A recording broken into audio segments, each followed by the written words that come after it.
Grace and peace. Assalamu alaikum. Shalom. My at hotep. Namaste. Free the land, beloved. Come on in. Come on in. Come on in. I hope you can hear and see me okay. My name is Vicki Dillard, and I'm so pleased to be with you today on my own channel here at VickiDillard.tv, beloved. I do have a little bit of a ritual that as you come in, be sure to come in giving us a big thumbs up, thumbs up. Be sure to like and be sure to share the broadcast. Would you do that, family? I would like to welcome you on in. I can't see you just yet, but hopefully you can see me. Thumbs up, thumbs up, thumbs up, thumbs up as you come in. Share, share, share. Let me clean this screen. I apologize. Share, share, share. Share, share, share, share. Thumbs up, thumbs up, thumbs up, thumbs up. Thank you so much for tuning into the Vicki Show today. We're so pleased that you are with us. Thank you, thank you, thank you, beloved. Thumbs up, thumbs up, thumbs up, thumbs up. I had to pop in real quick on you today so that I could give you some updates and do a broadcast today. You're very likely, for those of you that follow me on one of the other networks that I'm on, I'm going to be talking about this there as well, but I had to share with my family here the goings on in Chicago. Somebody black, talk black to me. Family, we got to get to where we're going as quickly as possible. Somebody said, "It's so glad to catch this." Oh, yes, yes, yes. You caught the live. Yay. So glad you caught the live. Daryl, I see you. Trey, I see you. Somebody say, "Hello, beautiful. More than the last time." Oh, thank you, precious. And so many of these others that are popping on in right now. Thank you so much for joining me today. Now, family, I want us to get into this quickly. You all know that I've been doing nonstop back-to-back coverage on Chicago because Chicago has, of course, been representing a migrant crisis that we have seen spread throughout the United States. But I like to talk about Chicago a lot because Chicago isn't backing up. When I'm talking about Chicago, I'm talking about Black grassroots Chicago. I'm not talking about the elites. I'm not talking about the Barack Hussein Obamas. I'm not talking about those individuals that are a part, of really, frankly, the establishment. Are y'all hearing me today? No, beloved. We're talking about the people from the ground up. And I'm hearing that they have been rocking with your sister in Black media. And I'm so pleased to know that.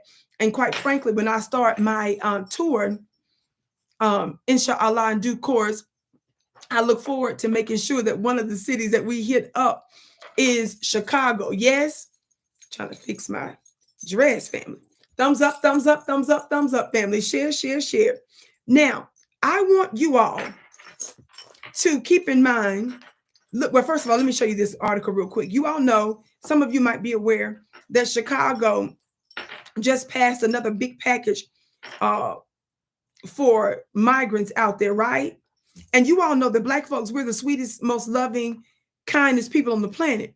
Our issue is that we've been prioritizing other people so much, including immigrants, both legal and illegal immigrants, that we haven't even gotten the benefits that they get. Talk black to me, somebody. Now, in Chicago alone, this piece that I'm reading from now is from CBS News. This is a fairly recent piece. Look what this headline says. Let me clear this off. Y'all know I'll be trying to do it the long way so you can see it, but I think I just,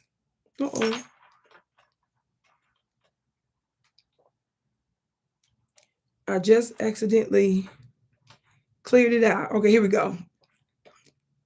I want you all to look at this headline from Chicago Tribune. I was going to show you the CBS one, but I decided I'm going to go ahead and do this one. We'll get back to that one. But look at this headline.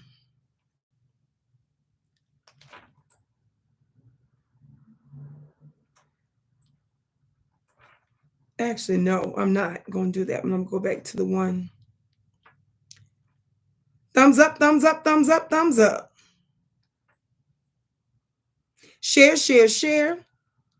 Share, share, share, share. No, fam, I am going to keep to the CBS one. What does this headline from CBS say? Can y'all see that? What does this headline say, family? Chicago has spent nearly $300 million on migrant crisis. Y'all see the date there? This is a recent piece. Now, of course, since this time, there was a recent controversy about the last bundle. We should almost call them bundles of billions. Talk black to me, somebody. But bundles of millions that was issued for the migrant community out there in Chicago. Now, we are over prioritizing everybody over us. Are y'all hearing me today? Are y'all hearing me? CBS News, Chicago has spent nearly $300 million on migrant crisis response. In the past nearly year and a half, again, family, this doesn't include the latest installment, but I just want you all to hear this. In the past nearly year and a half, Chicago has spent nearly $300 million responding to the ongoing, migrant crisis, according to the city's latest numbers, right? It says that number does not include the costs incurred, listen, by other agencies like Chicago Public Schools, the Department of Streets and Sanitation, or Cook County Health. Now that's outrageous. What are we talking about here if it doesn't include that? What are we talking about if we're not going to include that? But nevertheless, about $206 million of the total has gone to favored healthcare staffing to operate the city-run shelters. The group has come under scrutiny by some aldermen who have said the city was paying them too much. It says there are currently more than 11,000 migrants in 23 shelters in Chicago, and 4 more buses of migrants are expected to arrive in the city on Friday. So this is from a piece about a month ago. Remember, I told you there has since been, another meeting for the latest installment that just took place there. Watch this, y'all.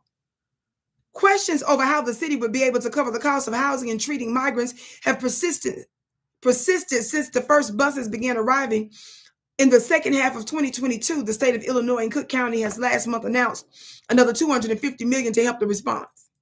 Now, family, if they're not going to include in this total, as they just mentioned, they're admitting that they've spent over $300 million, right? At the time of this piece a month ago. But they're telling you it does not include Chicago Public Schools, the Department of Streets and Sanitation, and the Cook County Health. Family, I wouldn't be surprised if you all in Chicago alone are up there in over $1 billion.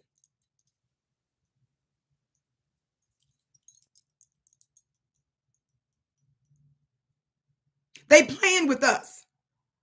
And this is what I was talking about when I was calling out the United States and how much we were sending Ukraine before they just tucked in this last multiple billions for them. I was making the point to us early on that they are lying to us about what they're actually sending them. I told you all a long time ago, before they started to admit, we were already sending Ukraine hundreds of billions of dollars. And I will submit to you today that this is suspect, and we're probably very likely already close to the $1 billion mark with Chicago alone. If you are not including some of the major agencies there in this piece, what are we talking about here? They're playing with us. They don't want us to know how bad the crisis is. And again, that's just one city. Sanctuary city. It says, again, this last sentence that I just read, it says that the state of Illinois and Cook County last month announced another $250 million to help the response. Volunteers in local suburban communities like Oak Park have stepped up to take in some migrants at shelters. Some of the hurdles in the slow pace at which the migrants have been able to obtain legal work permits so that they can seek employment. The hell is we talking about seeking employment for illegals? They telling us what's taking so long. The reason it's costing us so much money, is because the people they can't get work permits fast. You can't get work permits fast. And for all we know, you were terrorists from another country. Talk black to me, somebody. Everybody be sure to hit that thumbs up button. Share, share, share. Well, I've already given you all a lot of news on Chicago, right? Not just Chicago, New York, and the immigration crisis at large. Yes? Watch this. How many of you all remember when I talked about the fact that you all, the Black Chicagoans, were so politically engaged there? The Democrats were so upset with your effective political engagement that you all effectively helped to shut down one of the locations that they were going to put some of the migrants in, because some of you all voiced concerns over criminal activity and also the expenses and the fiscal responsibility that we would have to bear as taxpayers. Yes, they got upset with you all because you shut down when they were trying to use one of the other parks there. Y'all shut that down too. Some of you all have been so effective that some of you are able to were effective in suing certain officials in Chicago because of the crisis. Talk black to me, somebody. Chicago, Black Chicago, I'm talking about the streets, I'm talking about the grassroots.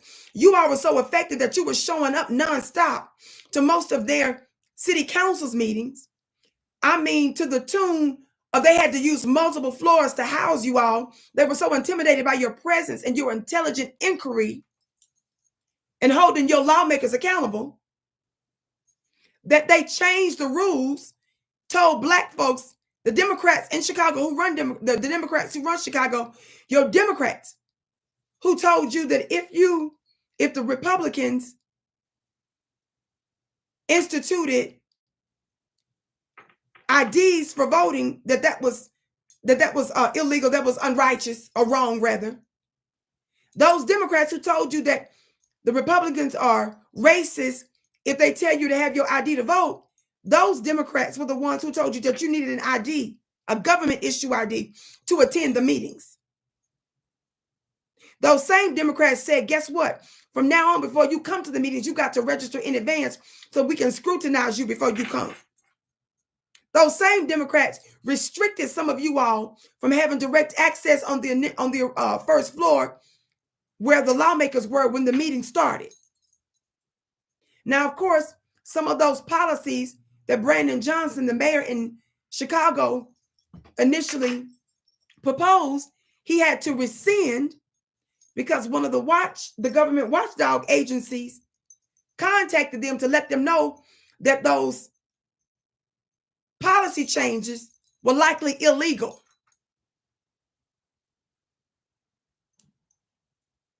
Somebody said Chi-Town is talking black to you. I thank you all. I know you're talking black to me. Now, even though they had to rescind that, I want you to know the thinking of your black Democrats. That's the reason why we call them the authoritarian Democrats. You know how your Roland Martin types and your silly Joyless Reeds and your other ridiculous Democrat shields, devils, and political whores and prostitutes like to tell you that you're not engaged politically. No, ninja, you don't like how we're politically engaged. You don't like how black Chicagoans who typically vote Democrat hold their lawmakers accountable. And y'all always should remind them of that reality. Well, let me get to the point quickly. And I apologize for having to do such a brief broadcast, but I wanted to touch base with the family today. One of my brothers sent me this piece some days back, and I want to share it with you. And like I said, I plan on this being one of the broadcasts on one of the other networks I'm on. But I want you to watch one of our beautiful Black Chicago sisters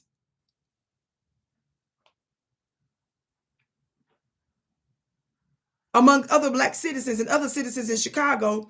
They were weighing in at a City Hall Council meeting about the $70 million additional funding that's to be used for everybody but us. This was not too long ago. You see what I'm saying? Now think about the article that I just read to you. Now think about what I just said in the context of this meeting that just took place a few days ago. Citizens in Chicago This is a clip you getting ready to see. Are weighing in a city council meeting about a $70 million in addition funding for everybody but us. Shout out to our moderator, Aquarius. Good to see you, sis. Are y'all ready? Let me make sure I got my sound good. Hold on, family.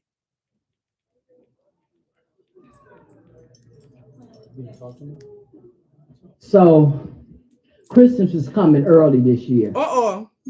We're going to check that list when it go up on that wall for voting, and we're going to check it twice. And we're going to find out who's been naughty or nice based on how y'all vote. And we're going to start it off with Maria Haddon. Yeah. Now, before she goes further, family, because I can't do a very long broadcast, I'm not going to keep cutting her off, but I got to give you a little bit of context. Did you hear the name she just said? Now, I don't live in Chicago, so Chicago, I know y'all can speak to this, but based on a little bit of research that I did, this is Maria Haddon of Chicago. Oh, let me blow up her picture. Y'all, my Chicago family, y'all weigh in the chat. This is Miss Maria Haddon. Apparently, this is who she's talking about, right? Who is Miss Maria? Apparently, she's a politician there and a community activist. She's a member of the Chicago City Council, and she's been serving as an alderperson for the city's 49th ward. It says that she won election to that office. It says here, after defeating a 28-year incumbent, Joe Moore, in the 2019 election. She was reelected in 2023. The 49th ward includes most of Rogers Park and portions of West Ridge. She's a member of the Progressive Caucus, Black Caucus, and the LGBT Caucus in the City Council. So I just wanted to give you a little bit of heads up, a little bit of background on who she's talking about. That's based on my research. Again, my family in Chicago, Chi-Town, I'm going to need y'all to, everybody in there saying she's an alderperson, so y'all know who she is. Johnny, hey, beautiful queen. Hey, precious. So that's what she's talking about. Let's get back to the video. Yeah. Chicago and some communities so angry. Why is all this kind of anti-immigrant? Okay, family, I got to turn this way up, and then I got to turn it back down. This Black Chicago sister puts her phone to the mic because she is playing for us what's ostensibly a private conversation where Maria Haddon, the 49th Ward's alderperson, is caught in this recording admitting something behind the scenes. So family, listen real close because she's playing it from her phone. That's why I stopped it. So I'm going to turn my volume up with the hopes that you can hear what she's playing because the volume is real low, okay? So just turn your volume up as loud as you can, family, because I'm going to do mine as loud as I can. Listen close. Based on how y'all vote. Okay. And we're going to start it off with Maria Haddon. Yeah. Chicago and some communities so angry. Why is all this kind of anti-immigrant sentiment coming up? And I want to explain to folks, it's because if we cared as much about Black people and had over the decades as we do about everyone else, we wouldn't be here. But the money from a 20. All right.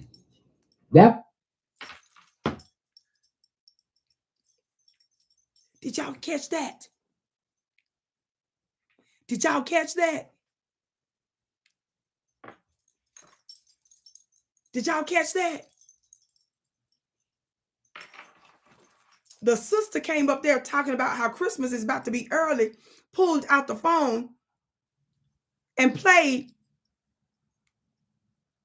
what ostensibly is a private conversation about alderperson Maria Haddon. Did y'all hear it? Somebody said y'all was able to hear it. I'm going to play it one more time. Y'all listen. Chicago and some communities so angry. Why is all this kind of anti-immigrant sentiment coming up? And I want to explain to folks, it's because if we cared as much about Black people and had over the decades as we do about everyone else, we wouldn't be here. But the money from a 20. All right. Did y'all listen to that? I want y'all to listen to a little bit more of what the sister said after that. That would be Maria Haddon. Stepping out there. I see you. Don't get sarcastic because we can get jiggy, right? You set up here for that first 51 million, talking about how you feel about Black people and how you have to have the same energy for Black people. And you ain't never stood on this floor talking about money for Black people. You get on this floor and talk about Black and brown because you somewhere in the middle with it, right? But I tell you this, and I'm telling every other Black alderman in here today, you vote for the money for these immigrants today, and we coming for them seats. You can believe that. You're going to stop pimping the Black people's plight to give brown people, as y'all call it, money. You're going to give us our press conference up there on the 3rd floor. Keep talking to the mayor's boy with the clink clink from his past. That's why he got to do what the mayor say do. Him and a lot of other ones in here with these shady pasts. That's why you got to vote the way that you vote. But all of us ain't got shady passes. Some of us free out here. And we can vote how we want to vote. And we coming for those seats. Now, to align yourself with somebody who's obviously a one-term mayor, if he even makes it that far, you better be worrying about your job. You better be worrying about your longevity. Because we're going to vote and we're going to get you out. Because you ain't doing right by us. That's what time it is. Oh, Lord. Chicago. Somebody put some Black hand claps in the chat. Somebody put some gavels in the chat. Somebody say, all rise. The Honorable Black Chicagoans are presiding.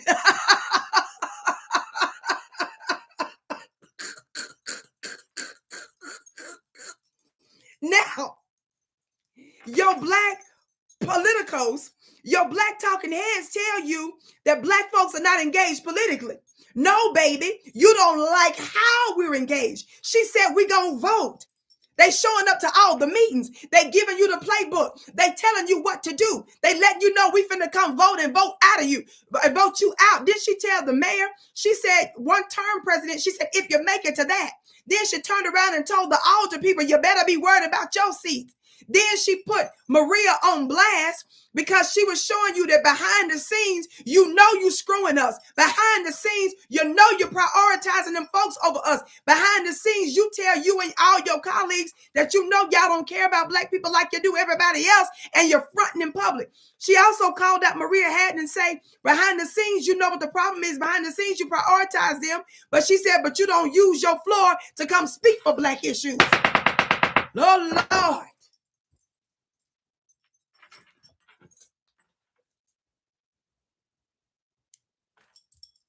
I like Black Chicago. I like the streets. I like that energy.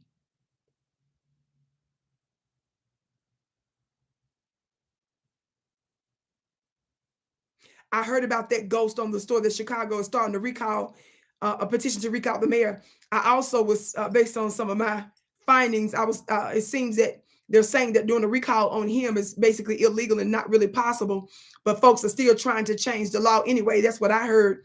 So more power to y'all. I hope y'all able to do what you can to overturn the provision that prevents you from doing a successful recall against his funny looking self. He's shown himself to be a traitor and a liar.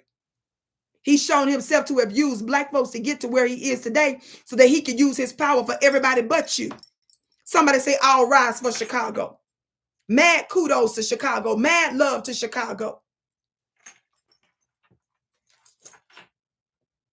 I had to share this with you all today. And I have talked about this in the times past, but I want to remind you, Black folks in the 60s, right after we got the so-called Civil Rights Act and the Voting Rights Act, do you all know about 6 months later, a major immigration piece of legislation passed? And that passed mainly due to the momentum of Black folks' push for civil rights and voting rights acts in the 1960s. Think I'm lying? Even the Catholics. This is one of several articles I read from the past, but here's one. Y'all see this? Under African American Affairs, how the civil rights movement influenced U.S. immigration policy. I'm rushing right now, but I wanted to just show you the headline so that you could understand what's within the body of this article. We were the ones that gave major legislation for immigrants in the same decade. Only a few months after we so-called got voting rights and civil rights legislation. A major piece of legislation for migrants was passed. So nobody can say who we hate and who we don't love and who we don't support. We're just saying it seems like we've been out there putting everybody before us and we haven't gotten anything sufficiently in return. That was us that helped to put y'all on, in large part.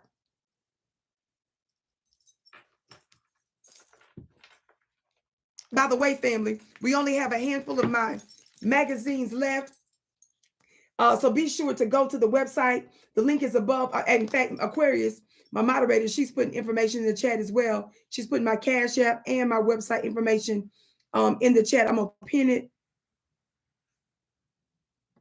right now for those that want to support in terms of financially, but also those that want to get my magazine. You can get it today. You're going to see, oh, look, y'all going to see such yummy topics as this. The magic of glamour. This is about manifestation tips for my divine sisters, brothers. Get this for the lovely lady in your life. Click the link above. Also, if you want to join my spiritual mastermind school, you want to be sure, beloved, to join for only $45 before we increase the price in the next few weeks.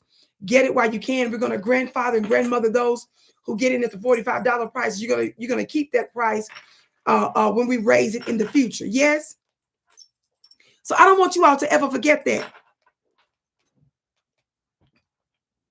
One thing I do want to share with you, as I've told you before, remember I told you that whenever I get onto these subjects that have to do with Black empowerment, Black economic justice for us now, I want to remind you how your government codified in law discrimination against us. I want you to see how Jim Crow plays out in law. No other group can claim that a nation and its states together and separately passed hundreds and likely thousands of laws to sabotage and disenfranchise a people. No other group can say that on a large scale like they did to us. And this is why we respect the energy that's coming out of Chicago. We're not just respecting the energy out of Chicago. We're respecting your plays, your engagement, your action. Yes.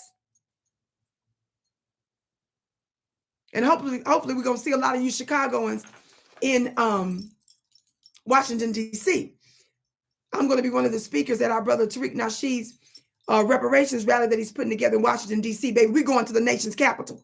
We're going to the place of power for the globe and making our requests known.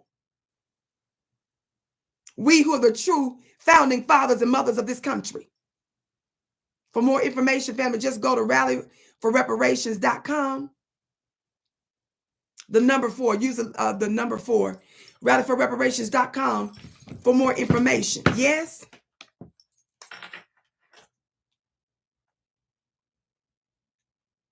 Because all of this goes hand in hand. That's rallyforreparations.com. And of course, we're going to need the brothers there for security. We're going to need us to be in one accord. And you want to make this a family affair. This is important, family, because all this is interrelated and has to do with economic justice for us. Talk black to me, somebody. Denise says, yes, I will be there. I can't wait to see you and hear you bring it. Thank you, precious. FBA Queen says Chicago is getting signatures to put on the ballot the ability for the Chicago voters to recall the mayor. I know that's right. Overturn that law. Aquarius said, I'll be there. I love it. I love it, sis. Now, family, remember I told you, even if it doesn't seem like it's directly connected to the particular topic that I'm talking about, I want to continue to give you more and more evidence, right, of how your government sabotaged Black economic upward mobility, and in fact, how they use money and resources for white Europeans to come populate the country to tend the land, paid for them to learn how to farm because they were not agricultural geniuses like we were. They had to learn it. And the United States government not only gave them plots of land, which is why you see so many white folks that value this notion of the Wild Wild West and pioneering, but they didn't even know what to do with the land, which is why the United States government paid for white folks to learn how to do it. Just random Europeans coming from all kind of European countries. Because they didn't want your black melanin, and they didn't want foundational black Americans being economically sound. And when we took the nothing that we were given, did you hear what I said? Even when we took the nothing we were given, we still built multiple towns throughout the United States, and not just in Oklahoma, family.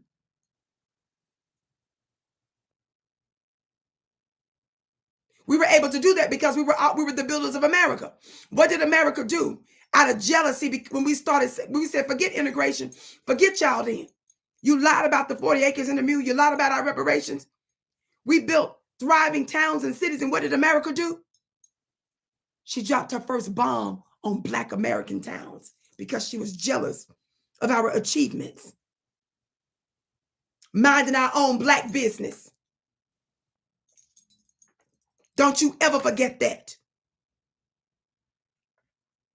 She instituted terrorism. What she claims Al-Qaeda and Al-Shabaab is, America has always been that. She created terrorism. The Ku Klux Klan and others. And before there was ever an official police department, she had her paddy wagons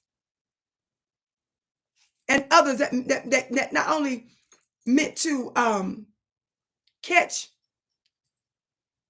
those of us that were enslaved, but they leveled up the paddy wagons into their official police department to prevent, frustrate, and foil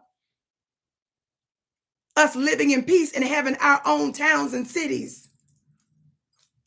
Divine masculinity said, my divine feminine. One of the things I want to talk to you about, again, I'm reading from the book, How White Folks Got So Rich. You all know I've read from multiple books before, but I'm going to keep reading and rereading and also highlighting areas of certain books that I haven't talked about before. We don't need to veer off into a bunch of other useless books that don't make no sense. I want us to stay focused. And every time you hear me, it's hardly a month that doesn't go by where I'm not talking about some specific legislation or act or policy that your government and its people instituted. Today, I want to talk to you about the president of white supremacy, Woodrow Wilson. How many of y'all know who the president of white supremacy, Woodrow Wilson, is? How many of y'all remember learning about his funny looking self in school? Y'all remember this?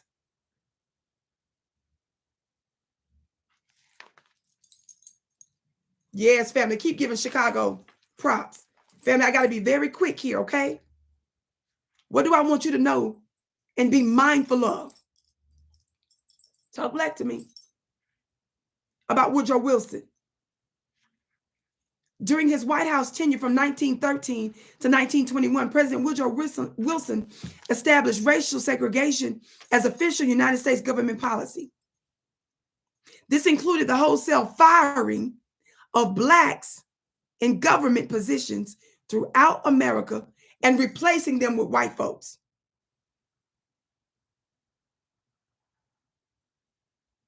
One day in 1913, for instance, the Atlanta postmaster simply fired 50 black messengers and gave their jobs to whites.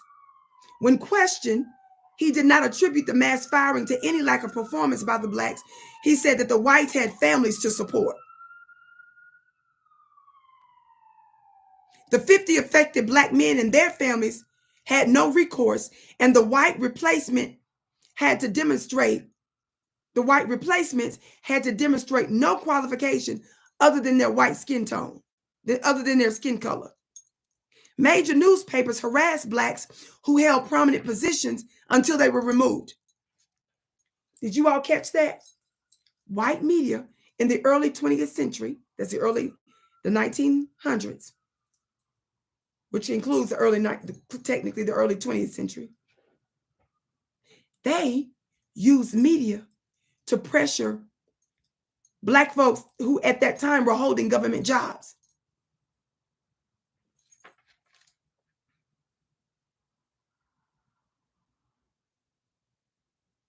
Between the unions, listen, and private sector discrimination, President Wilson's ethnic cleansing of the government workforce further relegated Blacks to agricultural and domestic labor while unjustly enriching whites. This is why we say it's no wonder how white folks got so rich.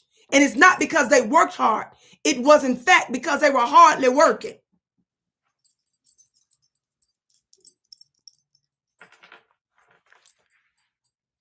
Watch this.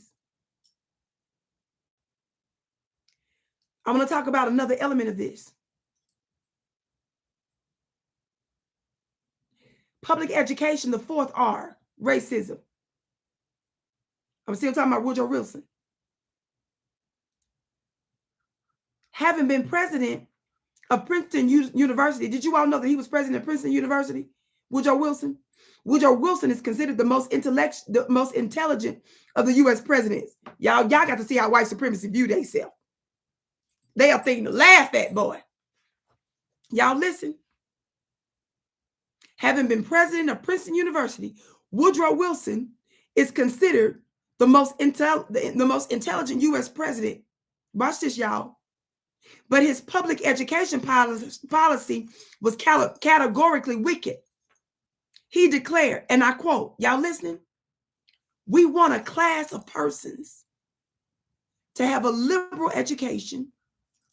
Y'all ready?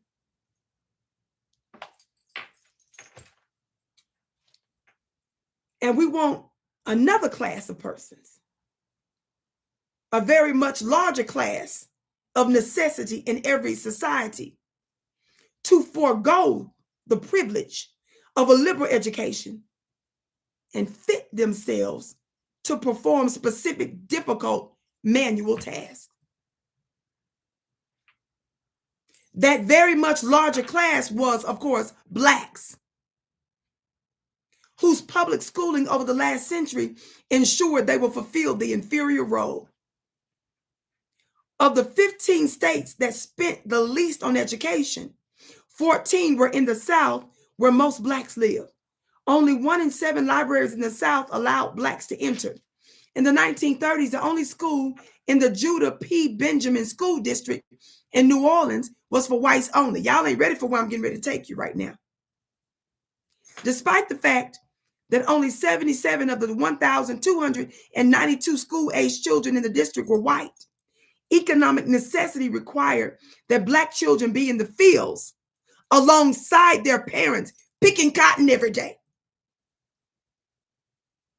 Now, y'all want to talk about the Zionists who everybody crying about now? Everybody's sitting up here talking about what they're doing to the Palestinians, and that's a good thing. But watch this. Y'all ready? A half a century after, quote unquote, emancipation, the curriculum for whites in the Birmingham, Alabama public school system included Latin, history, geology, astronomy, rhetoric, algebra, and physiology.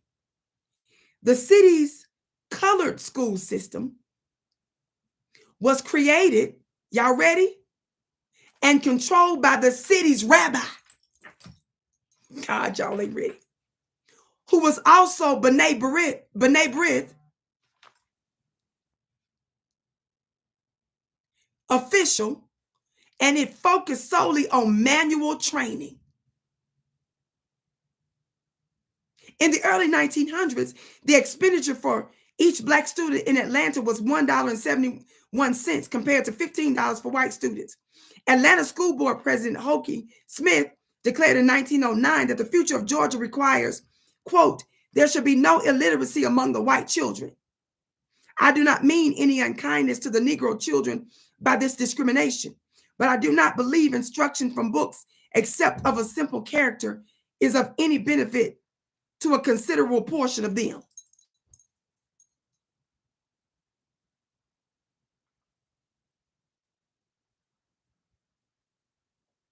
the city's colored school system was created and controlled by the city's rabbi, who was also a B'nai B'rith official. And it focused solely on manual training.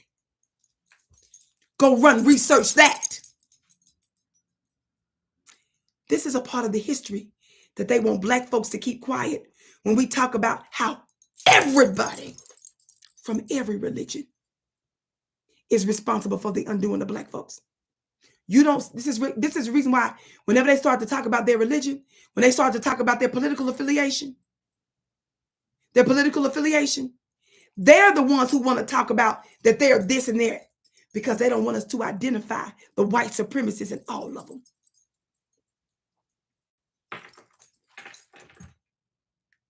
How many of y'all knew that in certain parts of the country, like in this instant, it was a rabbi that was controlling the school system and relegating the Black babies to manual labor? But y'all want to sit up here and talk about the 2 or 3 that marched with Dr. King for a photo op. Ninja, I don't care nothing about no 2 or 3 in no march. Modeling.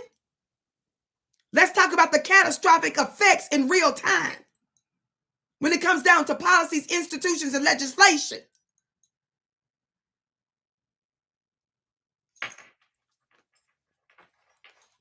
This is the reason why your sister with the curly braids, when I'm talking about one topic, I like to go back to the past. I like to go back to the recent past in some instances to give you specific legislation, to give you specific policy, to give you specific rules and regulations that were instituted, whether in Congress, whether locally, statewide, local-wise, or in the school system, the education systems, the economic system, or otherwise, to let you know how it was really going down. And the reason why they control our history books is so that you don't remember and that you forget who was really at fault. And in this instance, it was specifically a rabbi that relegated Black folks to manual labor. Lisa Parker said this is the reason why they're now trying to recall him in Chicago. I got to run. I love y'all so much. I had to come in just for a few minutes, family. Keep this in mind. We give you receipts. We're not just running our mouth. And you're not finna come over here calling none of us anti-Semitic when, number one, we are Semitic people. Number two, we can prove in no limit of time how everybody, including you all, members of the Jewish community and the Zionist organizations, had everything to do with the undoing of Black folks. And you better shut your mouth, because while we were just up from chattel slavery and still in Jim Crow, we donned the uniform, went over to Germany to help free you from Hitler. And you all keep quiet the fact that you was over there murdering Black folks at the time too, as well as Russians and some other groups. You better watch your mouth. Those dogs don't hunt over here, baby. Again, family, be sure to join my school for only $45 a month, my spiritual school, because I'm going to give you high-level knowledge and information spiritually to help prepare you as a new world rulers. Yes, those of us that they consider to be the deaf, the dumb, and the blind, those of us that they consider to be the nobodies, those of us that are outside the establishment systems, we are beloved, the new world rulers. We're the new history makers. But our advantage and our edge is going to be our spiritual fitness. Everything you see came from everything you can't see. I said everything you see came from everything you can't see, which means that you need to give more attention to the unseen realm so that you can shape your seen reality. It's never been about who's had the biggest weapons and the largest army. It's who knew their spiritual power and who knew how to tap into it.